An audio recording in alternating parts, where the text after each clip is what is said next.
Thanks for helping, Grant. Appreciate it. What's that dinosaur called? Do you remember? A triceratops.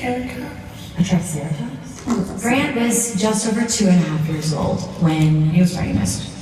I knew that it was scary and that it was bad and that this was chronic. I didn't know that that meant being scared every minute. We are doing things every day, all day long, to try and make sure that his numbers stay within a certain range. Okay, you ready to do that part? When you do that part, so percent up and percent down. Okay.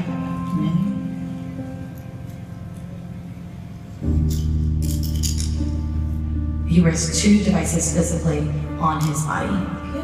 The continuous glucose monitor checks his blood sugar every 5 minutes. And that information gets sent to our watches so that I can see his number wherever I go. He's on an insulin pump as well, so at all times, 24/7, he is on these devices. We rely on them, they help keep him alive. Do we get it right? No. Every day we have highs, every day we have lows. And the volatility of his blood sugar is wreaking havoc on his organs. I worry about his kidneys, and I worry about his eyesight. The big scare is that I could go into his room at night and he's low and I can't wake him up. You give a little bit extra too much insulin, he doesn't eat his last strawberry. And without sugar in his blood, his heart can stop beating. We never spent a night away from Grant since he was diagnosed 2 years ago. And we have alarms that wake us up every night at 2 and 4 a.m. Those are the times I think are the scariest, is when you realize that something bad, really bad could happen. His body needs me to be a supermom.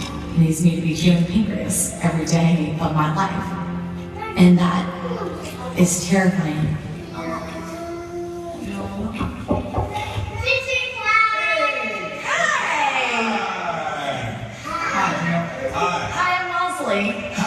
Hey guys, nice to meet you. Can you give Lynn his present? You have a surprise for me? Huh? What is it? What do you think it is? Don't tell him it's a surprise, right? I have to guess. It's a cake. It looks like a super cake, doesn't it? Well, come and show me how to do this. Like this? Yes. Okay, good. Now, what am I? Am I a super Grant now? No, you're a super Leon. All right, I'm a super Leon. How about that?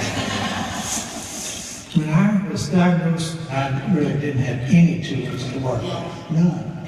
It was a pure guessing game in those days. Yeah. Terrible way to have to live. I do say though, even though we have a ton more information, it still is a guessing game. You know, it's still one number at a time, and it's always a continuous, like, learning, forgiving yourself, forgiving diabetes, forgiving. I think diabetes brings out some new qualities in a person. I think so that too. you didn't realize were there. I think so too. It's a really good way of putting it. And the parents too. That's true. So true.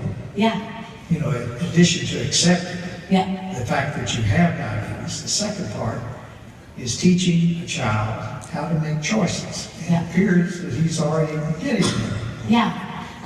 It does feel like it's part of his education. It's part of his learning his own body, which most 4-year-olds have no idea. Well, he's learning a lot right now, and that's very positive. Yeah. Because they've got to make sure they know that they are in charge of their diabetes. Yeah. And mother and dad are not always going to be there and around them, you know, to make that choice for them. And that is very important. Yeah. Yeah. I think sometimes that actually brings me to a dark spot, you know, it's just, he started asking questions of like, why did God give me type 1 diabetes? Yeah.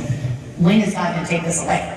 I think he's just starting to realize that, you know what, there is something special about me. I'm trying to focus it on the special versus different. And we just try to tell him that we get to meet great people, and we're a team, and we're all in it together. That's right. If anybody ever told me that I would not have a good life, I would tell them that's not the truth. Yeah. Because it has been a good life. I think I've led a normal life. Yeah. At least I felt normal, and that's what's important, that you do feel normal. Grant is a strong-willed, independent kid. He always has been. He is never afraid to do anything. I just want to never let him think that type 1 diabetes is going to stop any of that. The future is full of promise. The next thing on the horizon is the artificial pancreas. It takes the device of the continuous glucose monitor and connects it with his insulin pump to keep him within a normal range. What we're really looking forward to the most is beta cell encapsulation. That will give him the ability to live a life without lows, without highs, as if he's not a type 1 diabetic. Okay. Yeah. What we're working with today is so much better than what I had to work with. And I do know that Jdrf played a role in every one of these new technologies that I've heard of. Immersion highs, course to the gate. Jdrf working with researchers to make sure that funds will be used properly and on the best projects on the docket today. But we need to keep our foot on the gas. Grant's family, we should expect something better down the road. And hopefully, one of these days, he can sit down and say, I had diabetes. I think we can truthfully say that the best is yet to come.